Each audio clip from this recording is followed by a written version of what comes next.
down. Reel down again. Little step. Oh my God. Foot or two at a time.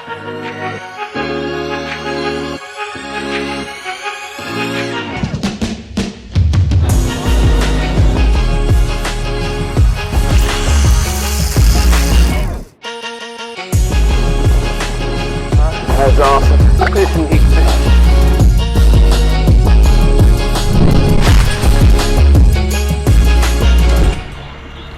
Bro, that's insane.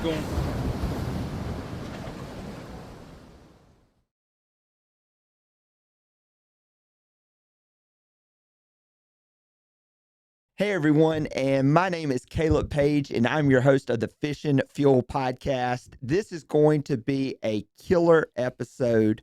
I've got my good friend here, Paul Blackwell, from South Carolina. Paul, if you would, introduce yourself.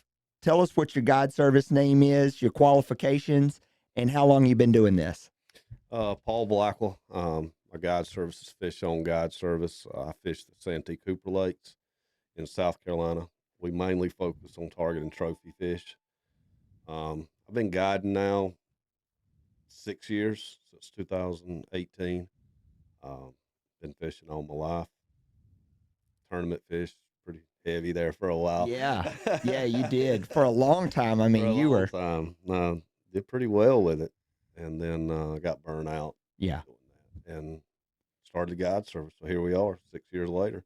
Good deal, man. Good deal. Well, you did when you were hitting the tournament trails. I mean, you won your fair share of them, and and then really got into the guiding and did really well with that. And that's what we're here to talk about. We're here to talk about what you have learned over the years and how those days beating the boat ramps and going after fish, how that can help somebody else catch fish.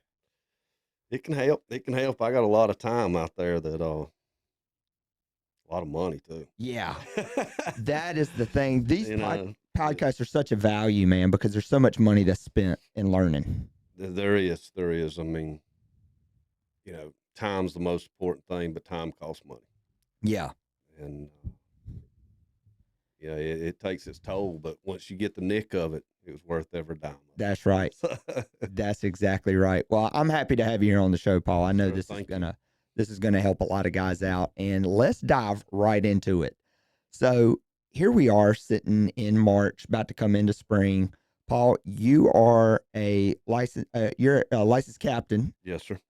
Insured, everything with Fish On Guide service down on the Santee Cooper lakes. Yes, sir.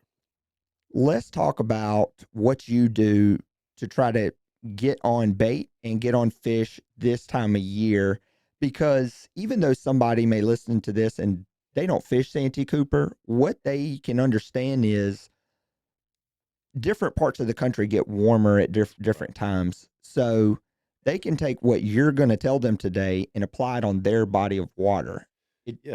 So it just may be a little bit sooner or a little bit after that you see it, but it still can apply in your area. So Paul, take us to the boat ramp today. If we were to go out on the boat ramp, what do you see for what fish are doing this time of year? Well, this time of the year at Santee, water temps are up to about 55 to 60 degrees right now. Our weather temps are 50s in the mornings, high 70s, low 80s during the day. So that's bringing a lot of the fish up in the shallows. They're getting ready for pre-spawn. That's where they're at. They're feeding pretty heavy right now. Right now, truthfully, I'm catching most of my fish off gizzard shad. Yeah. It seems to be what they're hitting, but Santee, we have a thing called the river heron. Yep. They run in. It's basically adult blueback heron that's coming up out of the ocean. Mm-hmm. In other parts of the world, y'all call them skipjack, same fish. Yep. And so they're starting to come to the lake. So the fish are, they're starting to conjugate up to where those fish are, where the bait fish are running and where they're headed to spawn. Right. So, and that's the shallows. That's where they're headed. They're headed to the shallows. So the fish are heading up in there right now, looking for that quick, easy meal. Yeah. Let me ask you about that, Paul. This time of the year when the water temps are rising, because we all know fish don't have calendars. They go off with the water temp, and then they also move based on what the bait is doing. That's correct. You talk about these fish starting to stay shallow. Paul, how does it affect the fish this time of year when you're going into spring? And even when you get into spring, you have these huge temperature fluctuations. What do you see those fish do? A lot of times, what should a guy be looking for, even from the bank, where if it's been a stretch of warm days like it is now, and then we get into a cold snap, what does those fish do in this weird time of year? So, biggest thing I pay attention to is wind. That above anything else, wind pushes bait. So, for example, if you're planning a trip next Saturday, look at the wind from the day, what direction it's blowing every single day till that day. Yeah. I don't really look at temps as much as I do wind. Wow. So wind is your go-to. It is, because the I love wind, it. let's just say the wind's blowing out of the southeast 4 days from now till next Saturday. And that was when I'm going fishing. That bait's going to stay towards the southeast Mm-hmm. or towards the northwest. I'm sorry. And even if it changes, that bait's still there. Some of it will push, but when you've got like 4 or 5 days of a steady wind headed for the most part one direction, they're going to stay over. So that's a good indicator of where you need to start looking. Mm-hmm. Is over there. And then on top of that, in the mornings, at night times when the bait's really up in the shallows. So if you're you're doing a day trip, start looking towards those shallows that morning. Find the bait, and you can follow the bait. And if you Mhm. follow the bait, the fish are following too. So the biggest key for me is learning your bait pattern. The fish just falls into play with it. Yeah. If Yeah. you can figure out the bait pattern, even with bass fishing, if you can figure out what the bait pattern they're feeding on, same thing. Yep. Yep. So you figure out your bait patterns, the fishing part comes easy. Yeah. That's right. That's the hardest part for me is bait. What did you say the go-to bait this time of year is for you? What do you really like to use? So for me personally, I'm real big on gizzard shad during the cold months. Mm-hmm. And this is at Santee. And then in the summer months, I'm real big on perch. But during this particular time of the year, it's kind of that in between. Plus, you have the river herring run. Yeah. So Bonus fish. Bonus bait. That's exactly what it is. So I definitely want some river herring in my boat because right now that they are starting to feed on them. Mm-hmm. They're just now getting into the lake. So, for example, this weekend I plan on having shad and river herring both in my boat for bait, and we're gonna throw both to start with and see which one they're hitting the most. Yeah. And then it'll be all that. So, Right. But yeah, so that's kind of the way I look at it. The gizzard shad in the winter seems to just be a better bait for me. Yeah. And they're pretty easy to get. Is it a transition, Paul? Like when you see like the water temperature getting up to like a certain temperature before it switches over to perch for you, a different bait? Do you see a trend anywhere on that? So what I do is, again, the bait pattern. When you're not seeing the gizzard shad up in the shallows as long as they were, or the shallower water, say 20 foot and less, Mm-hmm. you see them out deeper, that's when I start switching to perch. Yeah. But I'm a shallow water fisherman. Yep. So I am too. yeah, and it's no secret. Everybody that knows who I am knows I'm shallow. I love shallow water fishing. Yeah. If you see me in 50-foot water, everything's went. Something is bad. Something's bad, right? Something's going bad. Yeah. So, and that's the pattern for me. Yeah. Is once the gizzard shad aren't staying up in the shallows as consistent, I switch to perch. Right. Because the perch is. Yep. That's right. That's right. And I see that even with other things like this time of year, because I offer the fish and fuel cast nets, and it seems like this time of the year is when everybody wants the 1 pound nets because the bait is coming shallow. They don't need that heavy lead for it to get down 30 foot. So that kind of what I see in that metric lines up with what you're saying. And then also being out on the water with you, seeing how you fish. And we fished we fished quite a bit in this time of year, had really good success. And I can say firsthand, guys, that everything he's saying is dead on for where to find bait this time of the year. And let's hit again on wind. What you said that you'll look where the wind's been blowing in a certain direction in order to say, okay, the bait is going to be over here, which means the fish will be over here. What do you use, Paul, to track the wind to see what side or what your angle of attack is? What is there an app? Is there? I'm a keep it simple, stupid guy. I Yeah, literally just Google cross South Carolina weather and look at the pattern. and just look at the 10-day forecast. So a guy out here in Alabama or Virginia or something, he can do the same thing. He can just Google it, see what the trend has been.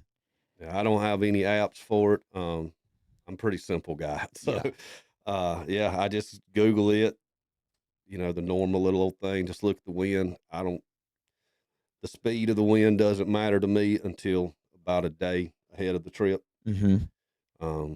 With Santee, we all know the wind. It dictates. You can either fish or you can't. It turns into an ocean. Right. So, the direction's all that matters. And then as far as the temps go, playing in the weather, if it's 80 today, tomorrow it's going to be in the 50s. I mean, that obviously has something to do. So from there, you still want to go to that wind side, but instead of being as shallow, go a little deeper. Gotcha. It'll push them, but then as the sun comes up, warms up, they'll go back shallow. That's good. I got two questions now for you, Paul. And for you bank fishermen that are out there watching this, take this and put this in your cap, because you can absolutely just pull up to a riverbank and just go out and catch them, especially in the springtime because they're coming shallow. But taking what he's talking about with wind and apply that to where you're going to try to fish from the bank that day. Paul, when you speak about wind, and let's say it's been blowing from east to west, that doesn't, and here's the lake. All right, here's the whole lake. The wind is blowing from east to west, and it has been for 3 days straight.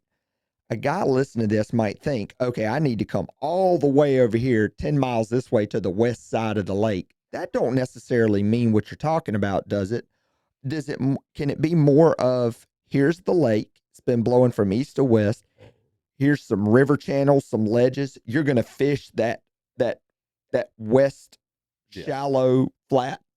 It don't mean you got to go an hour down. No, on the lakes, and if it's blowing east to west, I would fish the east side of, say, a hump. Right. That's right, because that's where everything is stacking up. That's where pushing up to it. It's pushing up to it. That's where you would find some fish there. I personally think a larger fish, so you're looking at a hump, would be on the west side of it, though. Right. Waiting on that bait to come over. Right. It's a big fish. He's got to hide. That's right. That's right. So that wind is driving the bait. They're following, because that congregates the food, the plankton, and when they come over that hump from the west side, that fish is going to hit it. I've just seemed to have more luck doing that now for just numbers of fish right where the bait's at. Right. But for bigger fish, the hiding spots around the bait. Absolutely. And that's the way I look at it. Absolutely. So no, that makes a lot of sense. It makes a lot of sense. When you say you're fishing shallow, how shallow is shallow? Because some guys think 20 foot is shallow, but to me, Paul, around here, 2 foot shallow. I've seen their dorsal fins going through the top of the water because their bellies are dragging. And we're talking big fish, I'm sure. Yeah, we're talking big fish. I've caught a lot of big fish over the years, and it's pretty shallow. Yeah. I mean, I'll go shallow. I'll drag the bottom of my boat, so. Yeah. I ask that because I'll go to Ohio or something and talk to a guy, and they're like, yeah, we like to shallow water fish too, and I'm like, really? That's good. And they're like, yeah, we fished 25 feet the other day. I was like, man, that's deep. Yeah. But that's why I asked that question, because everybody has a definition of what shallow is. No, I'm shallow. I can see my anchor on the bottom. You can see my swivels. I'm shallow. Absolutely. I love it. And you had mentioned for a guy, kind of in the morning and how your plan adjusts. You kind of just hit on that.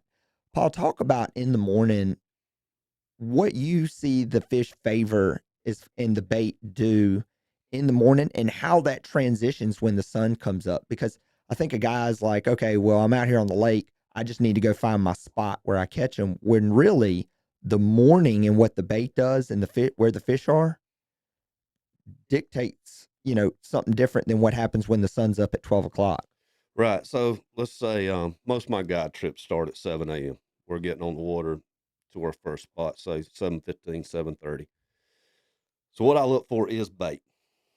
And when I see the bait, I literally look at from that point, when I see it on my down imaging or side imaging, mostly side imaging, um, I go to my charts. All right, the bait's here on this hump, in this ditch, this flap, this whatever. Where did the bait come from? And then I'm going to set up directly behind that bait. Yeah.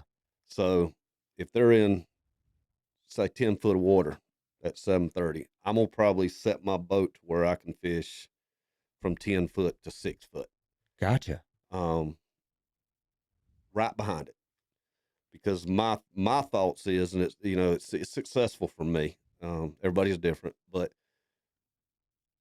big fish mainly, because that's what I'm looking for. Not saying that's all I catch, but that's what I'm hunting. Yeah. I'm not hunting 100 fish in a day. I'm hunting one fish for my clients. Yep. Those big fish, they can't be right on top of all that bait. The bait's going to push. It's going to move.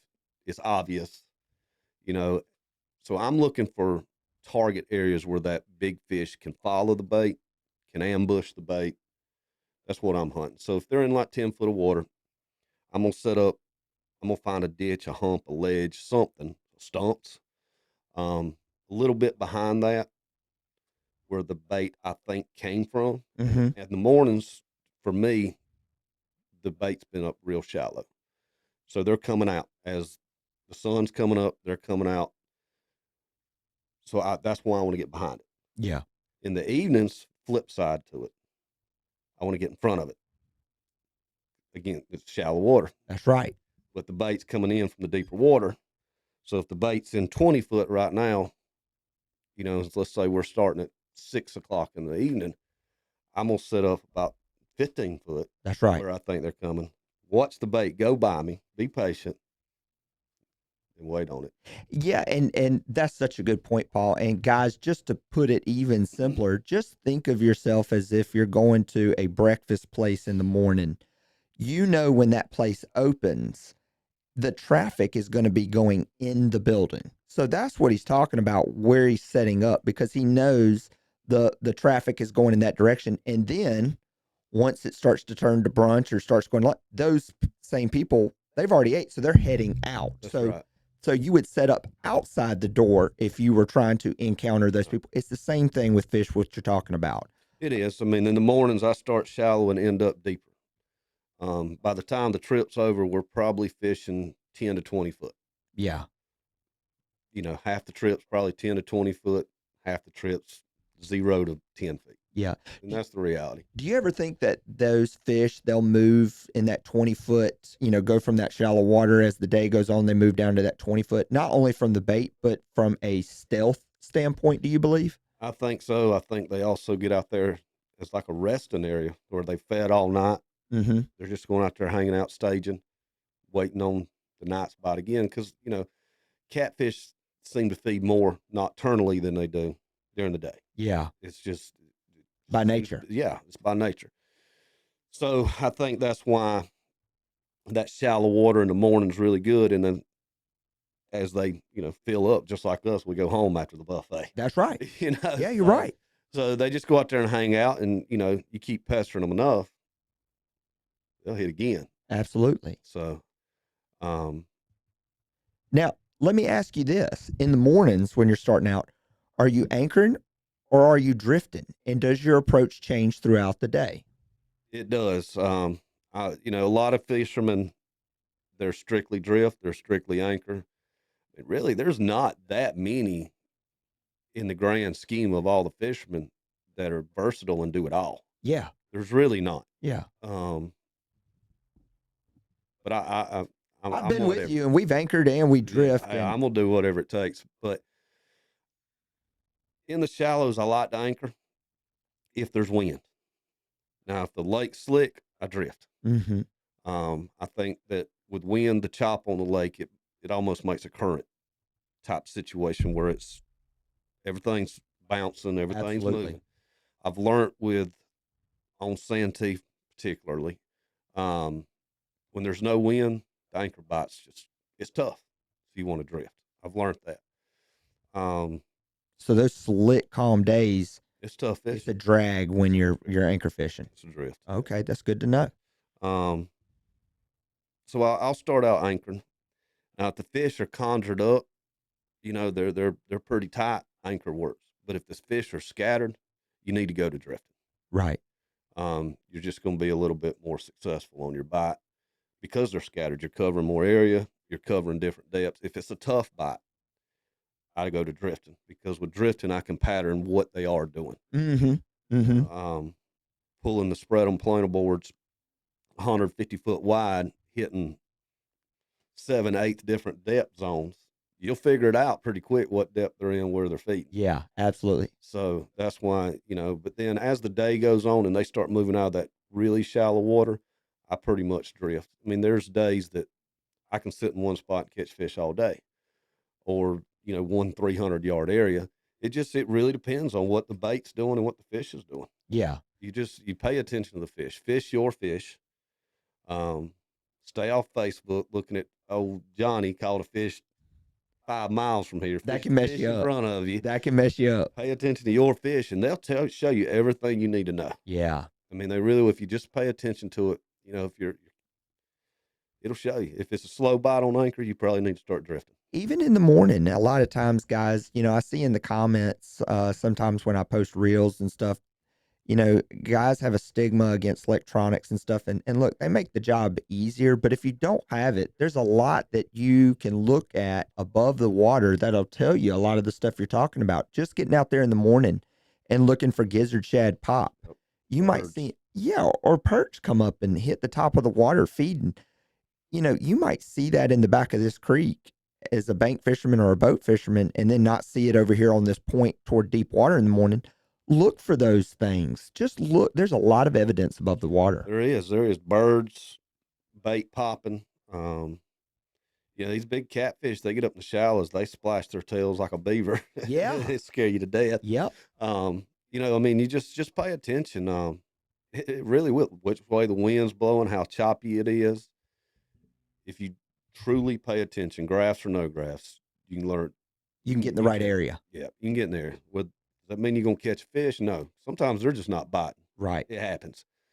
But yeah, if you pay attention to the bait, I mean, biggest thing I think that helped me and made me successful is learning bait patterns. That's it. The fishing, it started clicking after I figured out bait patterns. Right. And if you can figure that out on whatever body or the tournament angler guys, like we were talking, I hit the tournaments pretty hard, so I know how to figure out. Had to learn real quick how to figure out other bodies of water. Yeah. And the wind was the biggest thing, and the bait patterns. So the wind and the bait patterns, you've noticed that's your common denominator. That is. That is where the guy needs to start 100%. No matter if you're at Watts Bar, James River, James River, it's current. Which way's current pushing? Mm-hmm. Mm-hmm. So that, if it's headed towards the sea, you need to start heading. If you're going to shallow water fish, and that's what I typically talk about because that's kind of my deal.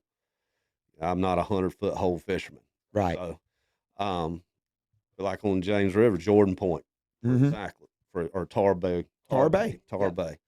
When it's headed out, you want to get on that side. That's right. Headed in, you want to get on that side. That's right. Putting yourself in front of the fish in an ambush situation. That's it. Just really thinking what the fish is doing in the surroundings that it's in. And look at your charts, because that's honestly, I fish my charts. I look for bait and then I go to charts. I don't care if I see a fish. I don't need to see a fish to go fishing. You look at the Lake Maps card. That's what I look at. And that's available on people's computer and on their fish finder. Yeah, you can put it on your telephone. But I look at my Lake Maps card. Once I find some bait, I look at it, say, okay, this bait is here right now. Where did it come from? And if I was a big fish, how would I get there? Right. And that's what I set up on. If there's a ditch 40 yards, to the south of where I found that bait, that's probably what I'm gonna fish. Yeah. Um, if there's a bunch of ditches, I'm gonna try to find the common denominator with all those ditches and hit them all. If Right. there's nothing around but just a big flat, I'm just gonna drop anchor right there and fish. So you just it's really just pay attention to Absolutely. your surroundings in all aspects, from above the water to below the water. Yeah. And just in summary, guys, for you boat guys and bank guys, Paul's talking about what we spoke about so far is putting the boat or getting to the bank and looking what's going on above the water. Try to identify where the bait is. Also, get a network of anglers or your friends that have been out there that will give you good sound advice and say, hey, look, we caught bait over here. Identify where the bait is. Check the wind to help you identify where the bait is. Know your seasonal patterns where in the spring the bait is going to go shallow, the fish are going to go shallow. Then take your lake map cards and try to find, or go to navionics.com and look on your body of water. Okay, the wind has been doing this for 3 days, like Paul said. Here is the river channel, and here's this flat. I'm going to fish this side of the flat. It's got the shallow water he talked about. There's bait activity there. That's where I'm going to fish. I'm going to start out in the morning there. And then as the day changes, like he said, how it goes on throughout the day, you start moving deeper.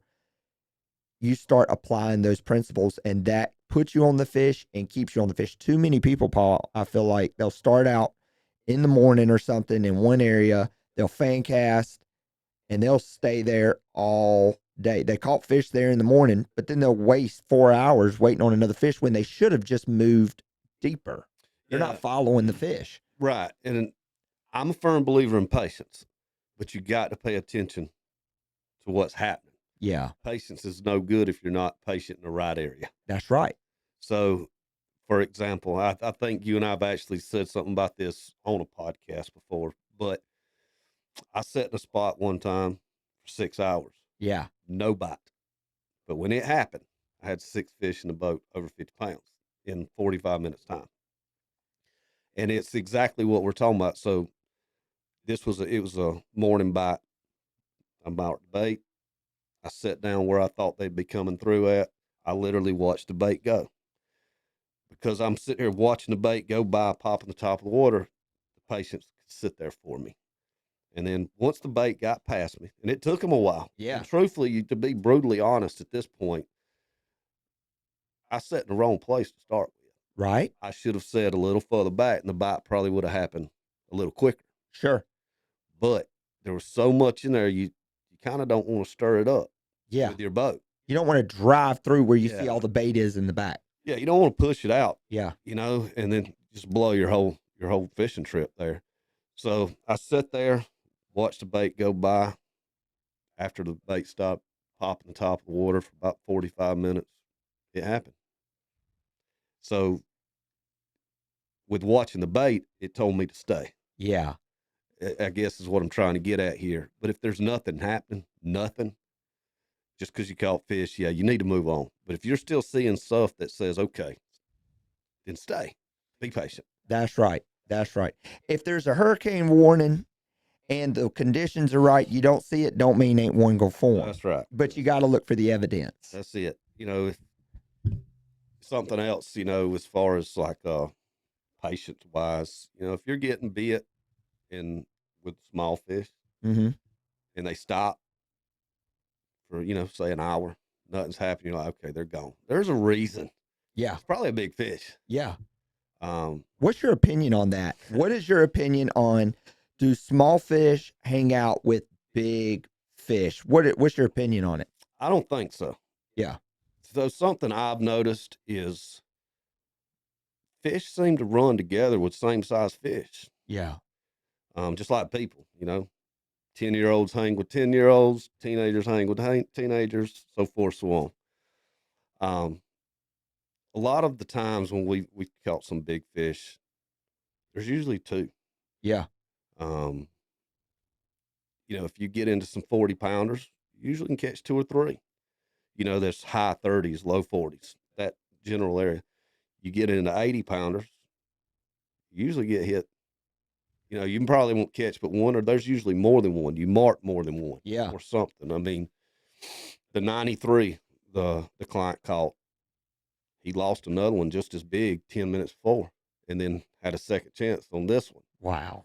Um, and I've had that happen multiple times, where caught, you know, high 70, low 80, you know, 90-pound fish, and to get hit by another one that's just like it. It's hard to catch them where I'm fishing, because I was in the stumps. I mean, a buddy of mine, him and I took his picture and put it on Facebook 'cause he lost a monster. I mean, a monster. When he hit, he pulled the boat off anchor. And I posted a picture on making fun of him, picking Yeah. on Chucky, my buddy Chucky. Yeah. Yeah, and wasn't 10 minutes later, same thing happened to me with another fish. So they run together. But the Yeah. size of fish, yeah. So if you got a bunch of little dinks, what we call them dinks, you know, 5-pound fish pecking on your baits, and then they just stop, there's a reason, Yeah. because it's big fish. I have more times than not been pecked on by small fish. They quit. 30 minutes later, got a 30-pounder, 40-pounder, 50-pounder. So whatever. just because you're seeing that action on your rod, you may have caught some small fish and then they just disappear. That a lot of times means that but it could be that it what just showed up is what Yeah. you're looking for. Yeah, because they're on the diet. They're on the menu. Yeah, it could be. I mean, it could be something else came through, but more than likely it's a big catfish. That's right. A predator. A predator. You know, whether it's a big flathead, big blue, whatever it is. But yeah, I mean, there's them little channel cats or little small blues, they're just feeding on anything they can. And for them to just stop for no reason. That's right. That's exactly right. It's probably a big fish. Yeah. Yeah. I mean, and we see it through the whole water food chain. I mean, you see sharks do it. You see, I mean, even land-based shark fishing. I love going to the coast and going for a big shark right there on the beach. And a lot of times when I go out there in the mornings and the guys are on the surf catching a lot of the smaller fish, I'm like, okay, well, you know, that's going to attract something. But as soon as they quit catching stuff, that's when I get excited. They're like, man, 2 hours, man, we ain't caught. The fight Right. just shut off. I'm like, oh, good. What I'm fishing for just may have showed up. Yeah, well, and you know, you got to think about those small fish and they're beating, banging around, making all that splashing or whatever under the water. That's drawing attention to them big guys. You know, the big boys like something's over here. Let's go over there. Let's go over there. So you can't expect the bait fish to hang around when they show up. No. Yeah. You know, and I've caught a lot of big fish after the bite, after the small fish bite. I actually like getting pecked on. Yeah. Because eventually it's going to stop. That's right. Plus, the pecking on it tells you, all right, you're where fish are. That's right. You know, I'm using a 9-aught hook, so they got to hit it just right to get it, them little fish. But it does give me, you know, kind of some little key points to say, all right, you're in the area. Mm-hmm. You know, and if you never do catch anything big, it gives you something to work off of. That's right. That's right. So, let me ask you this, Paul. You know, you talked about, you know, it seems like for you, and I could be wrong, fishing in the right area is more important than fishing a piece of cover that's down on the bottom, whether it's a house foundation, whether it's a log jam down on the bottom. Now, if that type of thing is in the right area, that's just a bonus. But what is your opinion on guys? I remember when I started out, I feel like I spent way too much time looking for cover on the bottom, a big house foundation or something like that, and not focusing on where's the right area or vice versa. What's your opinion on that to be successful catching fish?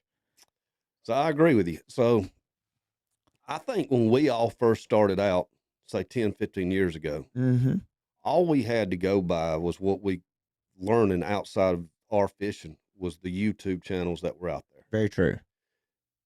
But if you think back, all those YouTubers were river fishermen. Yeah. In the river, that's all they've got is structure to get behind, to hide out of the current or rocks or something. So I think that's what focused all of us, older schooler guys that's been doing it for a while into looking for structure on these lakes as well, because that's all you got to fish a cave with it. Yeah. You know, that's all we heard when we were first getting into it and trying to learn. But I think that the area is more important. Yes, that if there's a sunk boat, there's a stump field, a down tree. Yeah, that's going, if okay, we know the fish are in this area. Yeah, that definitely gives you something to try to look at or to target. It's a bonus, but I don't think that you necessarily have to have structure. Um, Personally, I'd rather fish a ditch or a hump than anything. Describe a ditch so guys listening what they're looking for. Basically, if you've got a flat, just a flat, a nothing flat where you've caught a lot of big fish. I've been with you when we've caught a lot of big fish on a nothing shallow flat. A ditch is something that's carved out that kind of goes through it or beside of it. I mean, it could be a 3-inch depth change. And they'll hang to that. They'll hang to it. That's all that really, if I was looking at a big shallow flat, Tar Bay, for example, James River, Mm-hmm. it's just a big shallow flat, It is. but there's little small indentions out through there. Yep. I'm gonna put some baits in those small indentions. Look for fish around those impressions and stuff. It's a big fish in my eyes. He's got to hide the best he can. Yes, they're up there, zooming around doing their thing, but at the same token, they got to hide a little bit. Yeah. And if that's all there is to hide in is a 3-inch indention, a 6-inch, it's a good place for them. Yeah. It don't have to be much. Yeah.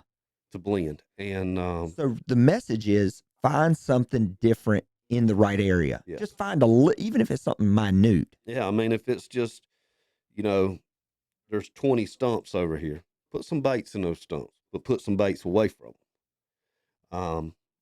Because that's a good place for a big fish to just hang out and wait for the one bait to just ease over there. Yeah. And get him.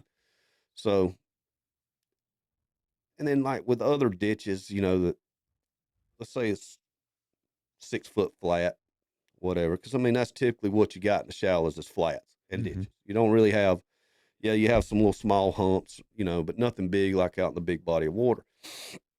So if you find a flat, and there's a ditch on it, I would fish that ditch. I would definitely put baits in that ditch because the ditch is a highway. Yeah. I think I've told you this before, but I look at it as deer. Just like with deer hunting, you never see a deer trail go up and over the mountain. You see it run path of least resistance down the side of it. Same thing. The ditch it's a highway. It's a path of least resistance. It's an area where they can get through all these shallow flats without being noticed. Bait's got 2 eyes, and there's never one piece of bait by itself. There's always hundreds. Yeah. If there's 100, that's 200 eyeballs. Yep. That you got to hide from. And that's the way I look at it. That's good advice, Paul. That's really good advice. Yeah, finding something different. Even your saltwater guys will do it. In the vast open ocean and just wide open water, they'll see a piece of wood floating and there'll be fish all around it. Yeah. That's that one little something that's different that makes all the difference in the world. I mean, lilies, at Santee we have grass and lilies and all this other mess down there. You can get up around it and you'd be surprised how many fish you catch right on the edge of it.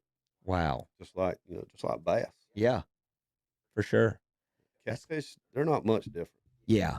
Yeah. They're Really predators as well. They're all going after the same thing. Same thing. Same exact thing. And really, they all kind of have the same techniques. It's different size fish. Yeah, that's right. That's right. That's it. Yep.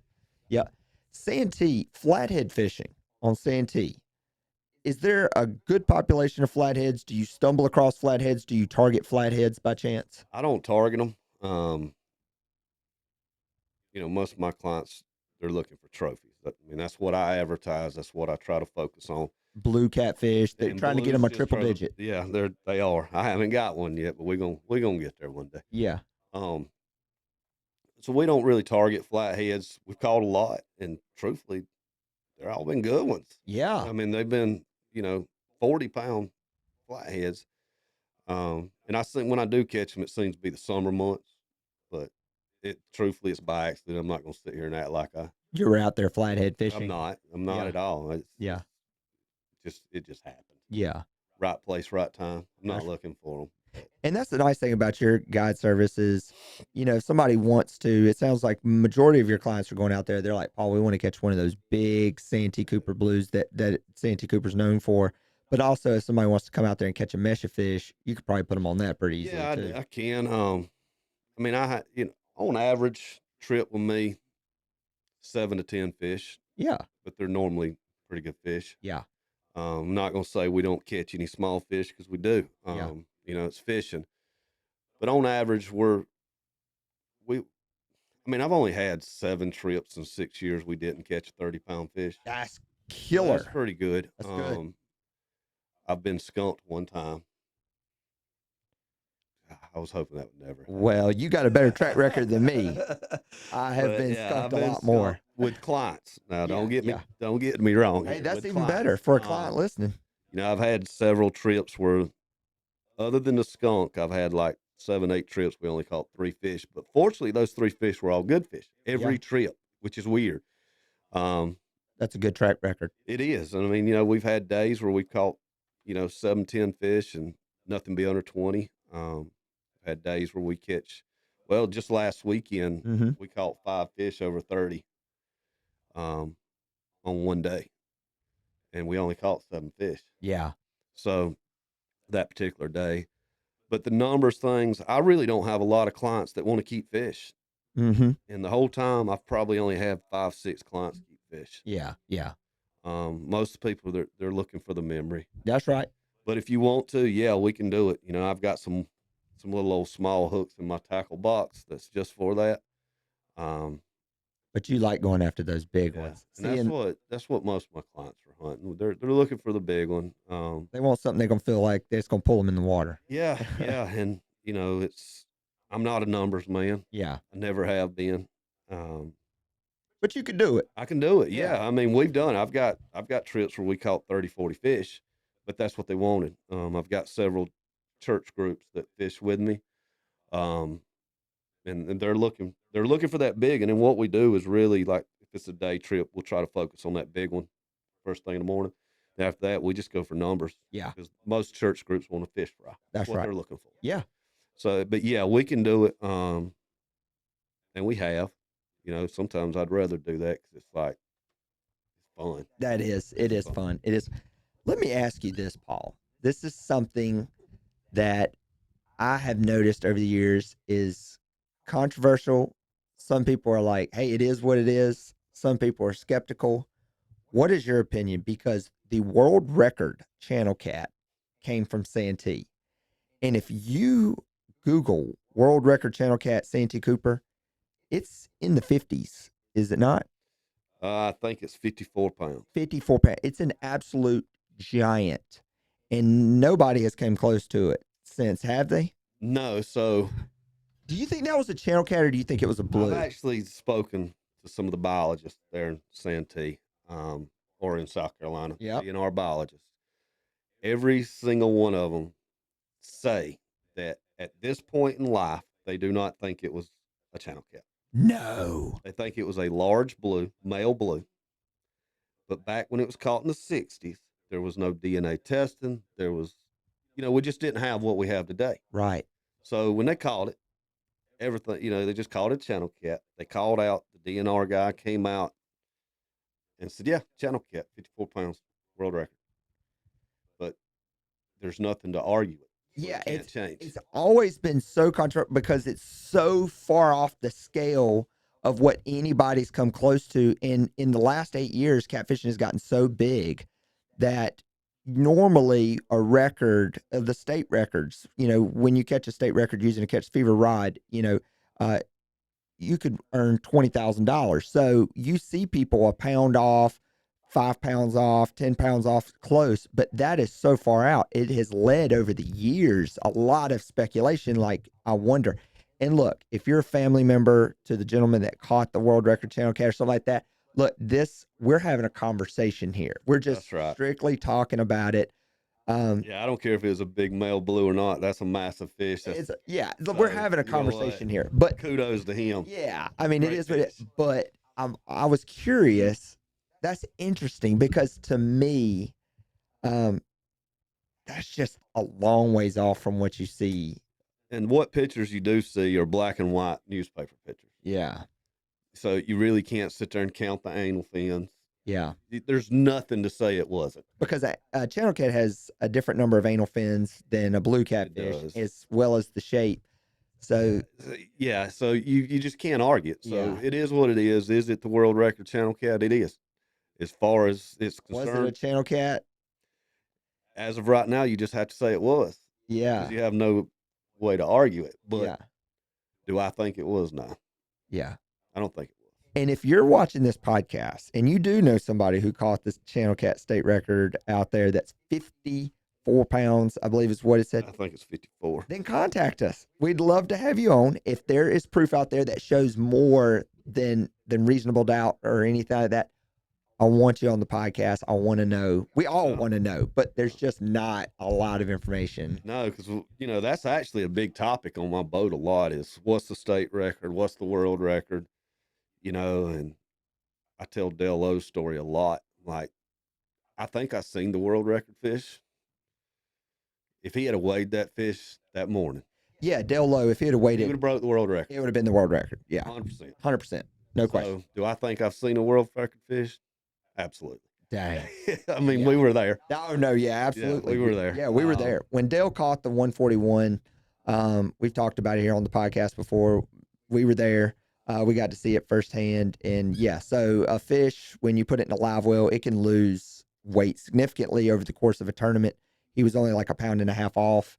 Yeah. He waited like 12 hours later or yeah, something. I mean, it was a long time. So he had the world record in the boat. They waited, it was the world record, but time it hit certified scales, it had lost a lot of weight. Yeah. And then, It swam away healthy though. so it's still there. Yeah, it I is. would imagine today It is. he's well over world record. Yeah, and that is one fish. There's no question. When he took off, I mean, he left a wake. Yeah. I mean, remember that. You couldn't have hung on to that fish It looked when like you a left. dolphin coming out of the shallows. when he Yeah. come off that ramp. Yeah, when he caught that fish, it was about like a president who is injured going into the hospital. All those tournament anglers came together. You had Austin Sarton there who had a live well specifically He built did. to the world record dimensions.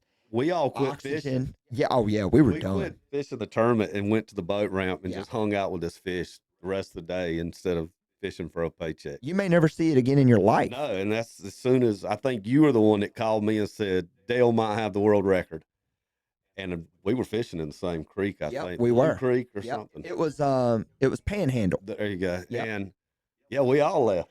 We did. It's Yeah. just something you may never Yeah. see again in your life, a potential, which at that time was a world record blue catfish. That morning it was a world record. There's Yeah. no doubt. Yeah. But we actually talk about that a lot on my boat, about the state records, the world records, and and I just tell them what I honestly think about it, that I don't think it'll ever be beat. No. Channel Cat world record. I don't think it'll ever be beat. Yeah. I think the gentleman that got it, he'll be there for till the end of time. Mm-hmm.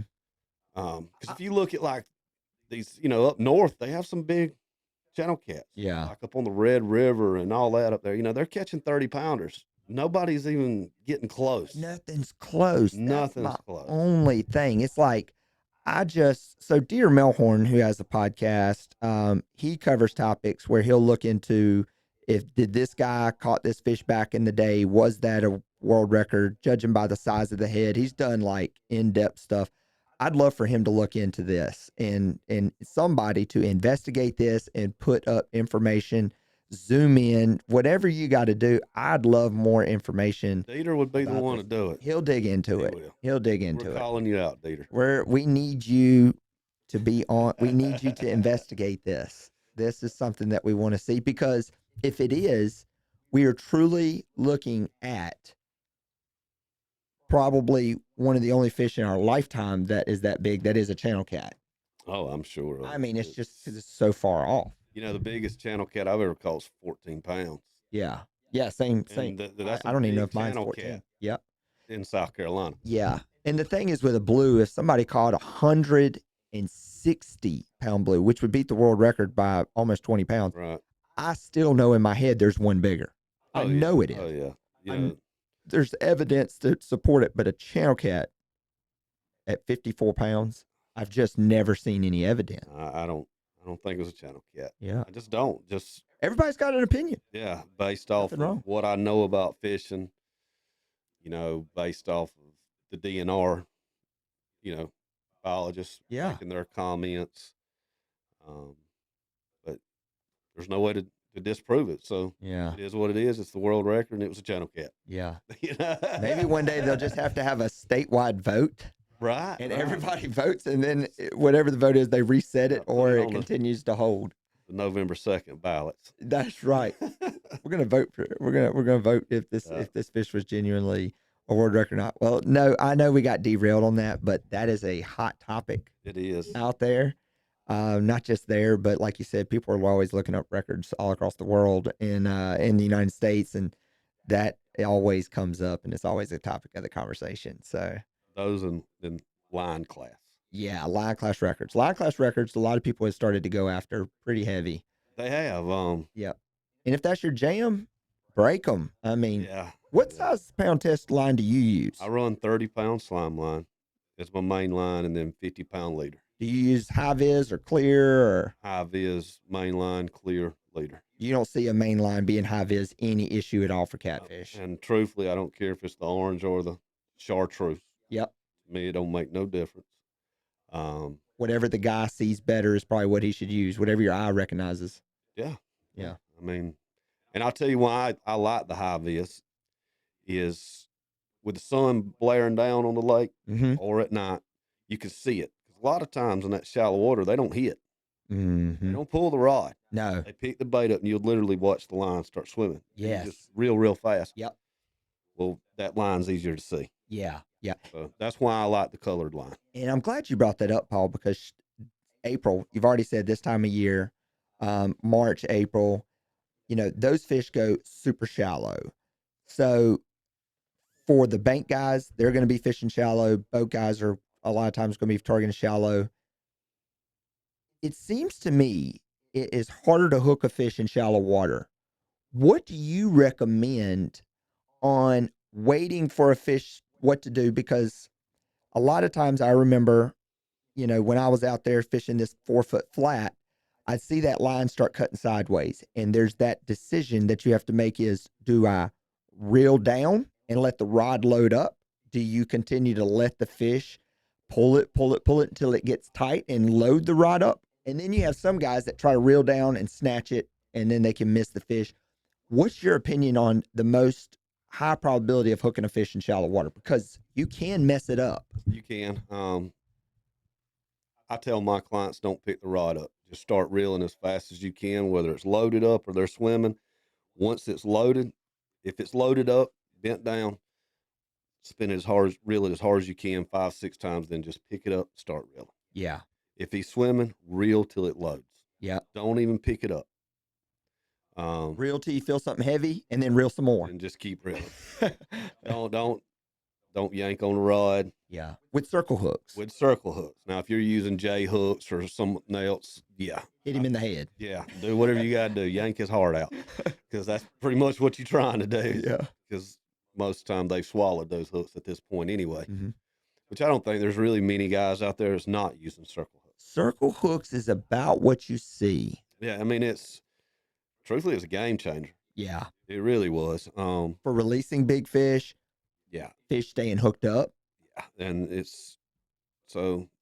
yeah, don't do all that yanking. Just leaving the rod holder, reel as hard as you can till it loads up, and then just pick it up and bring it on home. It's the same thing for bank fishermen. If you're sitting on the bank and you see your line cutting across, because that's going to happen this time of the year, just leave it where it is, reel down, make sure he's committed. Don't reel down if it looks like he's just biting at it. Right.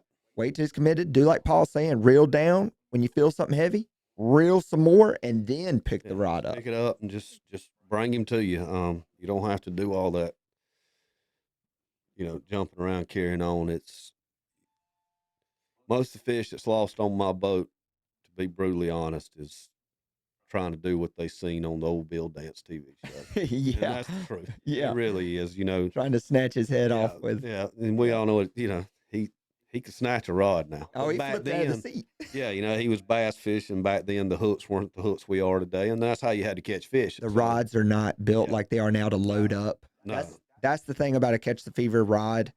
It is built to load up on a fish. It is built to load up on a fish.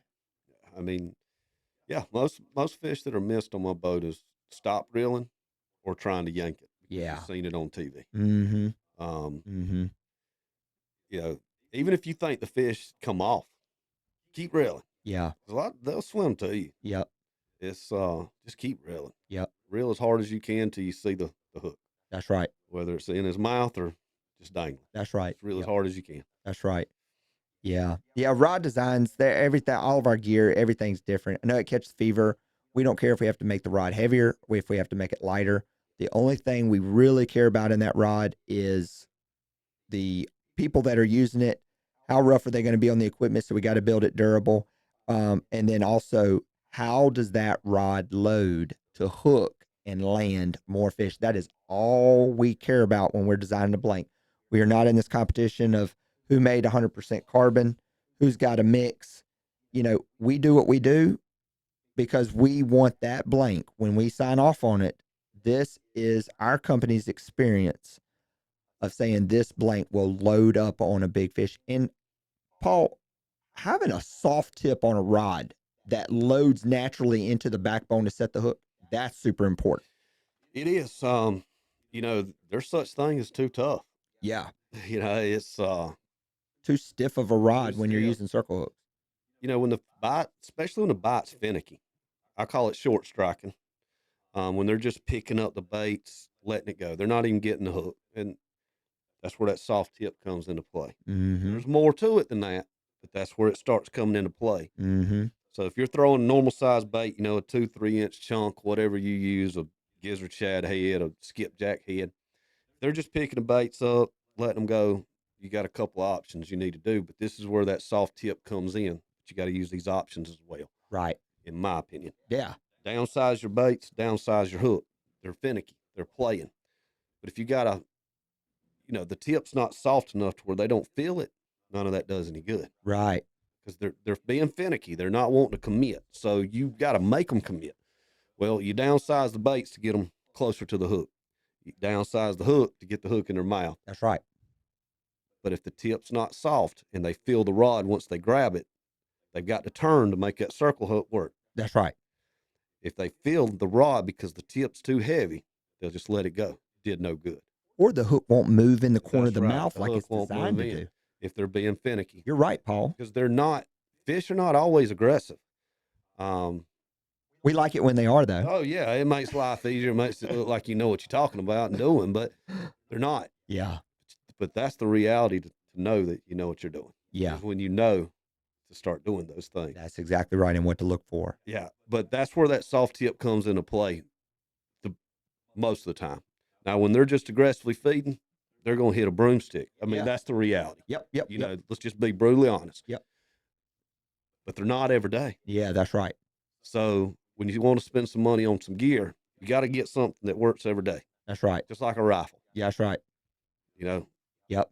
I tell people our rods are like the glue on the bottom of your shoe. If the glue is just dried up and stiff, when you step on it, it might stick to your shoe for a second and then just fall off.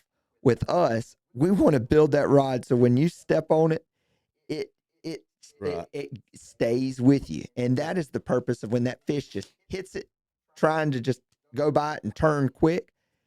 That rod is going to load to where you ain't letting go of that hook. No, That hook has no. got you at that point. and you know when people are looking for rods, that's something they need to look at is Yeah. a rod that will work in all scenarios. Look at the bass guys. Yes. They have 100 rods on their boats for the different bites, the different baits, this. You could do that in the catfishing world if you can afford it. Right. If you want to throw heavy rods because they're aggressive Mm-hmm. and have a whole nother set when they're not, kudos to you. You're blessed that you Yeah. can do that and got the room on your boat to haul it And off. can buy all those reels. That's what I'm saying. You're a blessed man, and I'm pretty blessed in the fishing world, and I can't You've do got that. a lot of rods. Yeah. Yeah. I'm with you. So, you know, so that's where, you know, I think that the big cat fever, the catch the fever Hellcats, that's where it steps a little bit different than some of the others that's out there. It can work from the aggressive to the toughest biting. Yeah. Yeah. Absolutely. So Absolutely. You know, something they need to look at. absolutely. And you mentioned the bait. Paul, what's your opinion on smaller baits versus larger baits? For Some big guys, fish, for big fish, what is your opinion? Small baits versus big baits. What's your philosophy? I throw big baits every time I go fishing. I've caught one 50+ pound fish on a big bait. ever. 63 pounds. How big are you talking about? Like 4 inches wide, Like 6 inches 8-inch wide? gizzard shad. Darn, a Jethro bait. Yeah. That's the only fish I've ever caught on a big bait like that. Every fish that we've caught over 80 pounds has been on about a 4 6-inch gizzard shad. Right. Just the whole gizzard shad. Most We call them dollar bills. Yes, I was literally about to say that. They're about the size of a That's dollar my bill. favorite size bait. One, if I want to throw a big bait, that's dollar bill's pretty good size bait. Mm-hmm. You've got it. If you want to downsize small baits, you've got it. But in a dollar bill size bait, I get 2 baits on normal. Yeah. Head, chunk. I throw the tail away. I don't fish the tail. Yeah. So do I think big fish, big bait? I mean, I've caught a bunch of small fish on big bait. Yeah. Where they just happen to figure out how to get the hook in their mouth. Yeah. But as far as big fish, no. But I always throw one. Yeah. At least one. Yeah. It's something exciting about throwing. It is, because if that rod bows over, it's got to be a good one. So you're like, but at the same token, bait selection is just as much as pattern the fish as anything else is. Yeah. There's days they won't touch nothing but a body piece, a chunk. There's days they won't touch nothing that doesn't have a head attached to it. Yeah. There's days all you catch them on is the whole bait. Yeah. So you got to throw it all till you figure it out. That's right. That's right. So, and that's another thing, Paul. I feel like I didn't do a good job on when I was starting out, or I'd forget sometimes was, you forget to try something a little bit different. And that's the thing, you might be using perch and just cutting him up into chunks and putting him on a hook and throwing it out there. But I've seen videos of you taking a perch, filleting it where the skin flaps, and then people start catching fish. You start catching fish. And I posted a video of you on the Fish and Fuel TikTok page, cutting that bait and filleting it. And people in the comments were saying, when I saw this, I started doing it and I started catching fish instantly in the same area where I wasn't catching them. Honest to goodness, that's my favorite cut. I couldn't sit here and tell you a time that cut didn't work. You call it the catfish sandwich. Catfish sandwich. Yeah. Yep. She's a good one. Yeah. She's been good to me. And I don't know how I came up. Well, I'm sure there's other guys that do it. I'm not trying to take credit for that cut of bait, so please don't get me twisted. That's what you've seen works. Yeah, and what it was just trying different things on tough bites. Yeah. Because that's what you got to do. I mean, when you're having a tough bite, you got to try everything. Yeah. If you're committed to fishing that day, and you're committed to learning, you got to try. Yeah. And that's everything. That's from the way you tie your hook to everything. I mean, when I first started catfishing, I was using a polymer knot to tie my hook. Mm-hmm. And I was missing fish. Well, then I figured out snell knot. Now I don't miss fish. Yeah. And it's trial and error. And the same thing with bait. And a Palomar is one of the strongest knots you can tie. It is. But every action has a reaction. That's right. And the same thing with the baits. There's days you can just throw whatever you want to out there and they'll hit it. But days are not. Just start playing with your baits, because a lot of times that'll change your day. Yeah. Just play with your baits. There's so many ways you can cut it. I would imagine there's millions of ways you can cut one bait. You can do all kinds of stuff. Scale it. What's your opinion on scaling a bait? Scale. You do scale it? Gizzard shad. Yeah, for gizzard shad. Because I know just right off the bat, it does help when you're bringing that hook out of the bait. A lot of guys will get in a hurry and there's a scale that'll be on the tip. Yep. You'll get the most hellacious takedown and then it just pops off and you see that scale. But what are some of the other effects that you feel helps when you scale a bait before you cast it out? It gives off more oil, which is more scent. Mm-hmm. I don't know if you've ever noticed or not. Maybe I'm crazy, but when you scale it, the sun hits it, and it's got like this little reflection. Yeah, you're right. I know what you're talking about. Well, being shallow, I don't know if it helps or not. Yeah. In the shallows, the sun can penetrate all the way through, so I don't see how that wouldn't give it an advantage either when they're getting close to the bait. I don't either. You know, I can't say it works or it don't, but I know it does for me. Yeah, I that's don't all know that if that matters. actually makes any difference, That's all that matters. but it works for me. Yeah, And you know, all these videos that's out there, that's what really matters. What works for you. that's right. Take some of these tips and tricks that you may hear here today or 10 episodes from now. Mm-hmm. Try it. If it works for you, do it. Yeah, and I don't want to do 10 podcasts with guys that are doing everything the exact same way. I do not mind at all another guy coming in, sitting down, and he's like, look, I don't fish shallow water. That's right. I don't believe big fish go in shallow water. I catch them in 50 to 80 foot, and I want to hear what that guy has to say. I Yeah. want to hear it because somebody might be on a body of water where these fish, you couldn't catch a fish shallow to save your life, or they could have never fished shallow. They hear this podcast and say, I'm going to go give it a try, and they catch a PB. Yeah, exactly. I, Jason and Daryl Massengale. If you've been fishing, you know these guys. They win a lot of tournaments, caught a lot of big Man, fish. they're good. They're river fishermen, Mm-hmm. 100% the river fish. But I did a seminar one time. They did a seminar before me, and I did it after them. And I was sitting there listening to their seminar out at the Bass Pro in Memphis at the Pyramid. And I was listening to them, and they said something that caught my eye. And they're river fishermen. They said that they don't look for what everybody else is looking for, is what had caught my attention Mm-hmm. because I was talking to somebody. They said they will literally look for just a small stick Yeah. and they'll fish that small stick. And it's like, that makes sense. Yeah. It's funny you say that, Paul. I was with, and Dale Lowe will be watching this. Dale Lowe is one of our brand ambassadors. One time, me and Dale fished a tournament a few years ago, and we were coming out of a creek mouth where it comes down. And he said, oh, right here. Let me zoom in right here.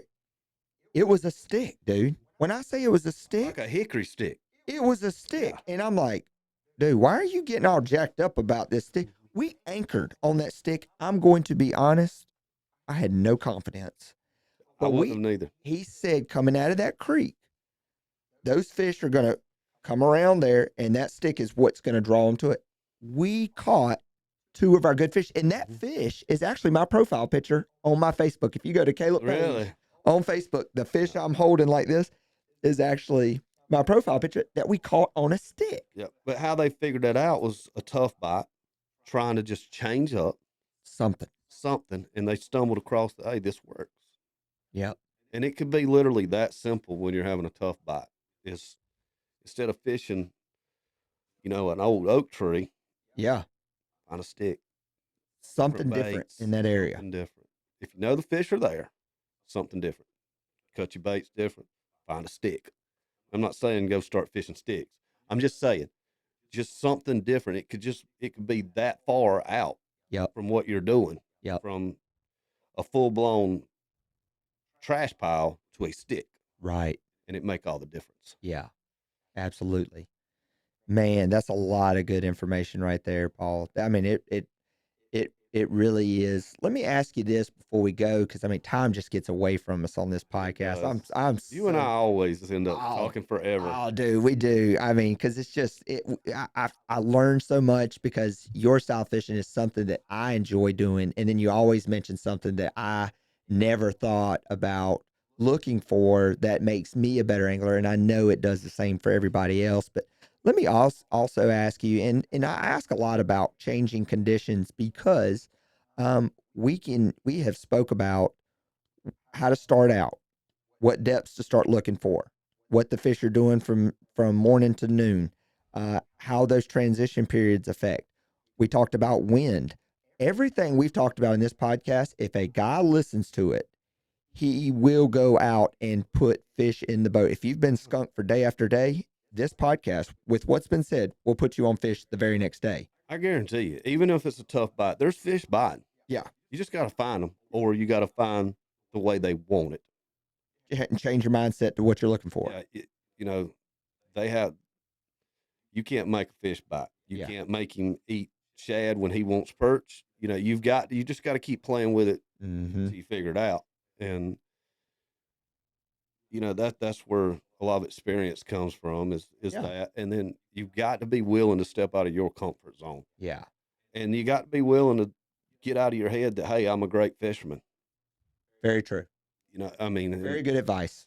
yeah, You're because I right. mean, We're all students to the game. yeah, I mean, am I a good fisherman? Absolutely. I understand that. I know that. But I'm also humble enough to know that there's things that change. There's things I'm doing today that I wasn't 2 years ago. Yeah. There's things I was doing 2 years ago that I just do not do anymore Yeah. because I figured out it really wasn't doing nothing. Yep. But then there's them days that's tough that I'll go back to it Yep. and it works. I that's so funny. So uh, in business for me, I never not give advice or never not say when somebody asks me a question in fear of does somebody know something more than what I'm saying. But if you're improving, no matter if it's fishing or in business, you always want to look back on who you were last year and say that guy didn't know half of what he thought. If you're able to say that every year, then you are improving. You are improving because your convictions today, if you're improving and trying new stuff, like you just said, you're going to find things where you look back and you're like, oh, if I'd have done this, what I learned now, I'd have done it different. I mean, That's improving. there's things that I used to have to spend money on because I thought it made me a better fisherman. Now I don't. Right. That's right. And that's why investing in a good guide speeds your process It up does. It does a lot. a lot. It is Yeah. the cheapest investment Yeah. you can make to learn more Yeah. I mean, and have a good time. yeah, I did a TikTok. I'm fairly new to this fishing TikTok thing, but I did one the other day of my tackle box. Yeah. That was a good one. Yeah. I mean, it's pretty simple, Yep. but I went through a lot of money to get it to barely any money. Right. You You know? try a lot of stuff that don't work. Yeah. You waste a lot of money. Yeah. And there's stuff out there that it works sometimes, but not all the time. Right. And it's just things I've learned over the years that, I mean, honestly, with catfishing, I would, I would spend my money on my line, my rod, my hooks, my reel, Yeah. my graph. If I own a boat, my graph. Yeah. Um, Contours is so important. Going home, studying your contours on the body of water with the principles you started out, where to look for this time of year, game changer. oh, definitely. Homework, homework. That's my boat is probably, I don't know, it's probably pushing 400 hours right now on it. Mm-hmm. But you think about an 8 hour fishing trip, truthfully, your motor is really only running about 15, 30 minutes. Big Yeah. boat. So 400 hours, that's a lot of trips. That's a lot of trips, but that's a lot of riding and not fishing Yeah. and just looking. I mean, I've got, A lot of gas money. yeah, I mean, me and my little boy 2 weeks ago, we stayed on the lake for 3 days. We only fished 2 hours with hooks in the water. That's how you find out That's, information. that's how you figure it out. That's how you pattern stuff. Um, And somebody can come pay you a fee yeah, and pick up on stuff right out the gate. That's why it's such a good deal, man. I just don't understand with the popularity of fishing after COVID and everything, how guides are not have to have four other boats on the water because it's such a value. Such a it value. is. It is. You'd be surprised at how many fishermen that are great fishermen fish with me. They've never been to Santee or there's a big tournament coming up, Mm-hmm. and I'm not saying that they're looking for spots.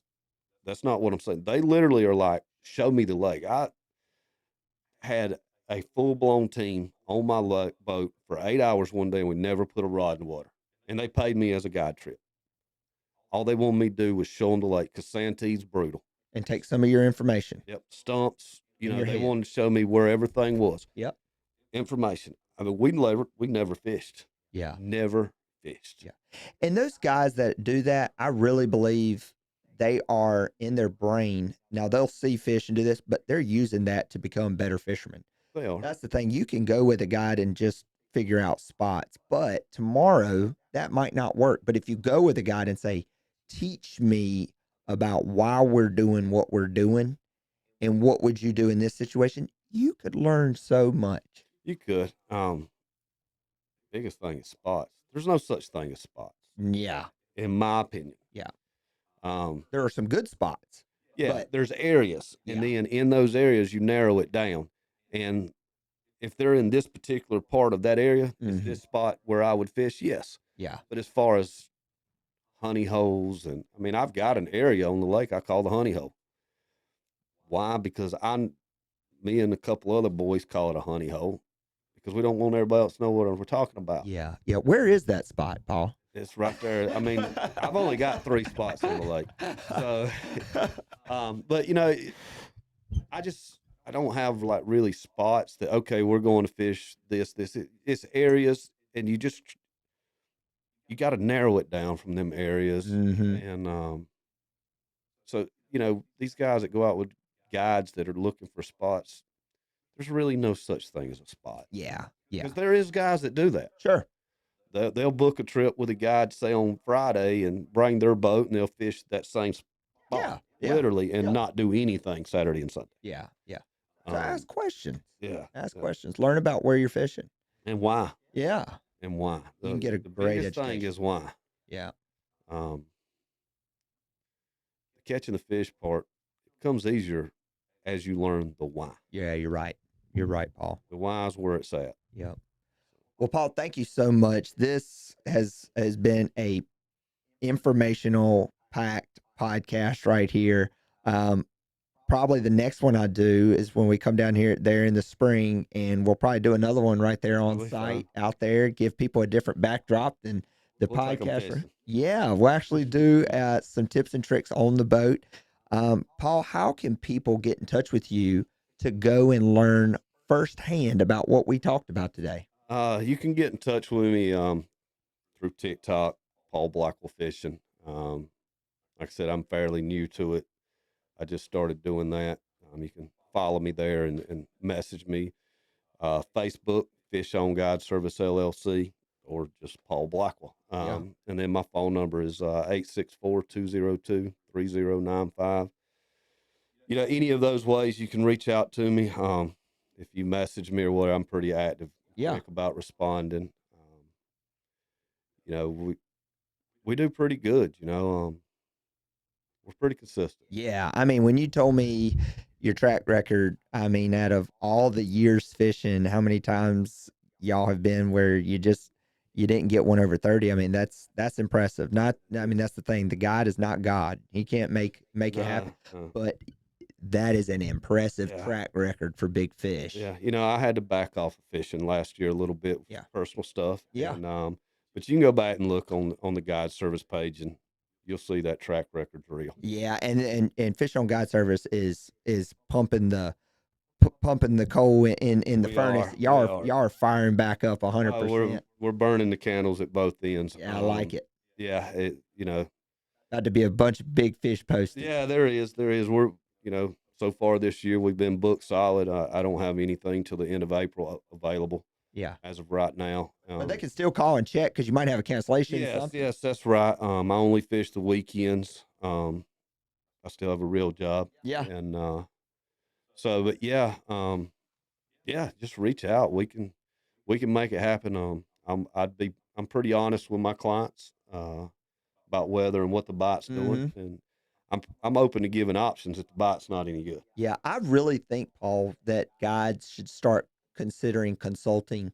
I can't tell you how many times where I was headed to the coast or going somewhere new where the guide has a situation similar to yours, or he's already just so booked out to where you can call, and for a fee, I would have paid it big to just consult with them for 30 minutes, 1 hour, or 2 hours in what the strategy should be. So when I go to that body of water, I've got a game plan figured out. That is something, guides, if you're watching, that is something that is very needed. If you have a consulting fee, that is something that's, it would be much appreciated. I think it's a good idea because I've needed it in the past. And I kind of like this idea. Because if you look at my text messages and Facebook Messenger, I'm giving out a whole lot of advice for free. It happens. It happens. I mean, I am one of the guys that I don't mind. Yeah. I'm not going to tell you where to go fish. Yeah. But I will. Yeah. I want everybody to catch fish. Yeah. But I think to get that information and know where to point people in the right direction, it has come with a phenomenal fee. I think it should too. Now that you say something about It has come with a phenomenal fee for you because that's time away from home, that's beating the boat ramps, that's fuel money.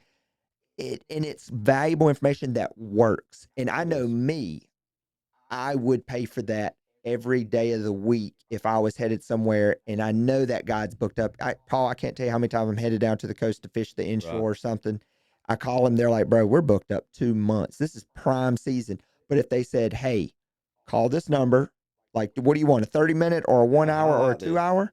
I would pay them $150. That's a good idea. I mean, for really. 30 minutes because I'll have my questions lined up or an hour. Mm-hmm.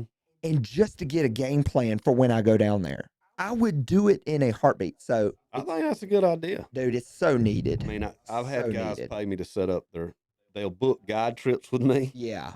bring their boat, and I've dialed in their graph for them. Yes. I've had that happen. Yes. Show them how to drift fish on their boat. Right. I mean, I have had guys bring their own boats, Mm-hmm. pay me my guide fees, and we do that. Yeah. And, yeah. Consulting is such a big miss of a service that's just not being offered. So if you decided to start doing that, guys, I would encourage you to do something like that before heading down. You might be going to visit a friend down in Charleston, South Carolina, and you're like, you know, I want to go fish Santee. Paul's not available. He's already booked up or something. You can have your boat out there and have a good game plan to go. Now, again, the conditions may change. You may look at the wind and say, hey, look, the wind's been doing this. I would start out going in these places, looking here. And then you get out there and a storm pops up and it rains. But at least you are not going blind. Yeah. And at the end of the day, you got to remember it's fishing. That's exactly right. But you're getting somebody's knowledge before headed that way. Right. Just because it don't work today. Yep. Doesn't mean it wasn't good information. That's right. Consulting. Guides, if you're listening to me, consulting. I like it. I might start doing this. I might pioneer this. Bro, you need to. You need to. It would help a lot of guys out. So, well, Paul, thank you so much again for being on the show. As always, packed with a lot of information. And guys, we appreciate you following the Fish and Fuel podcast. As you know, we actually have a product now. We have our Fish and Fuel cast nets. The black bags are 1 pound nets. The green bags are 1.5 pounds of lead. If you want to support the podcast, Paul came in. We took care of his accommodations coming in here. That is where your money goes. It goes into the podcast. We'd love to be your premier cast net if that is something that you use. But if not, just tune in for free and learn all the information. We're glad you're here regardless. But thank you so much for being here. We enjoyed having you, and we look forward to the next episode of the Fish and Fuel podcast.